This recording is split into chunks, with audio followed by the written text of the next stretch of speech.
Well, chat, we're back with another video today. As you could tell from the music and probably from the title, I will be doing a new series reading scary stories. More specifically, strange stories from Alaska. So, we'll go ahead and get started. We'll transition to our little camp scene. Let me just set up our end credit as well. Alright. So, the few collections of stories that I'll be reading today are Unknown Creatures. And the first story is called The Beast in the Glacier.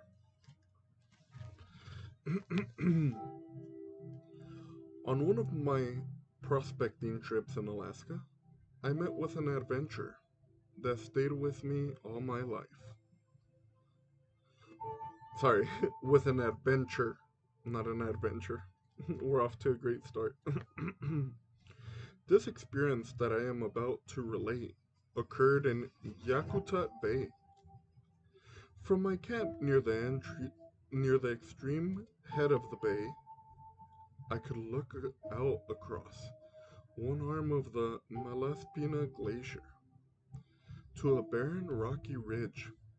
Even at a distance of 3 miles, the ridge showed very perceptible mineral colorings, a mountain of wealth to the eye of the prospector. So I determined to prospect the ridge. I paddled my canoe along the base of the glacier up to the extreme head of the bay. The face of the glacier was cracked with crevices, which split it from base to brink. Some of the cracks were quite narrow, with sloping, benchy bottoms that seemed to offer passable stairways to the top. I selected a narrow crevice with ice scrapers on my boots, and pick in hand, I started up. By cutting niches and sinking in my ice creepers deep. In the course of an hour, I reached the brink of the great ice plateau and immediately struck across toward the rock ridge. I had expected to find the glacier crevassed, but not such a confusion of chasms as lay before me. For I was looking out over the most broken stretch of glacier I had ever attempted to cross. As I continued on, with each step, the surface grew more broken and more danger increased, until I found myself clinging to the face of an unusually abrupt bench, unable to climb higher. I raised one foot slightly, but the movement was sufficient to break my hold. I fell into space. After what seemed an eternity, I landed with a thud. Sitting crosswise in a narrow crevice, I wedged down just as tight as the bulk of my body would allow. The impact with solid ice was a shock that went up my back and nearly lifted my head from my shoulders.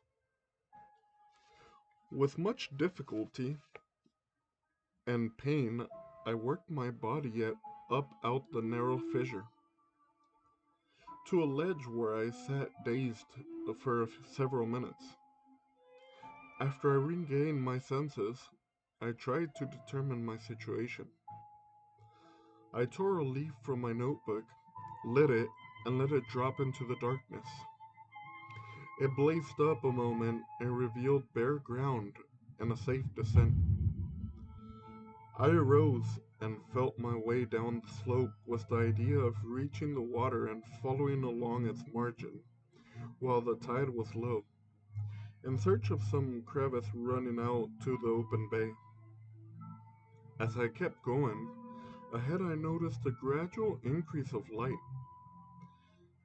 In a few more steps, I stood in a broad wall of hazy blue light that filtered down from above. Looking up, I saw there was no clear opening to the surface, but objects were now revealed some distance around.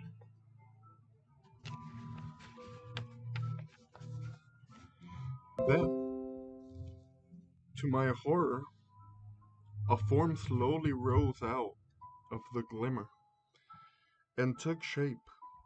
It grew into a spectral thing, a Goliath in the shape of a man, but it was malformed, and the smallness of the head, the narrowness of the shoulders, and the abnormal breadth of its hips,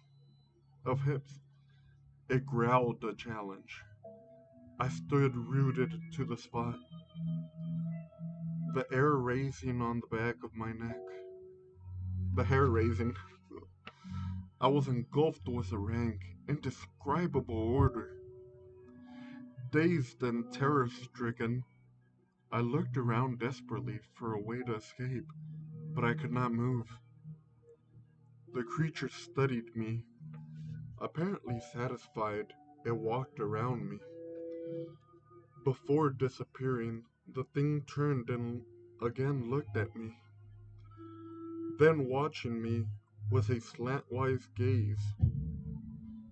It walked obliquely from me until its form faded in the gloom of a cavern. For many minutes, I stared blankly into the darkness, vaguely wondering if the thing would return. In all my years in the Northwest wilderness, I had never before seen anything like that. Dazed and wonder-stricken, I looked around. Below me, not 50 feet away, I saw daylight.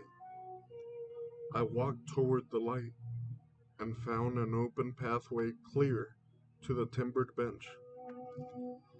Since my miraculous encounter and escape, I often attempt to solve the mystery that still enshrouds the apparition of the glacier. Terror might have magnified my imagination, but the apparition was not the imagining of an overbalanced mind. I am thoroughly convinced I saw something. It was not like any animal that I had ever seen before. And that, chat, was The Beast in the Glacier. So, what did you guys think? Feel free to comment down below. And if you like those, I'll continue to make small, short clips like these. So, yeah, thanks for coming, and I hope that you enjoyed. See you next time.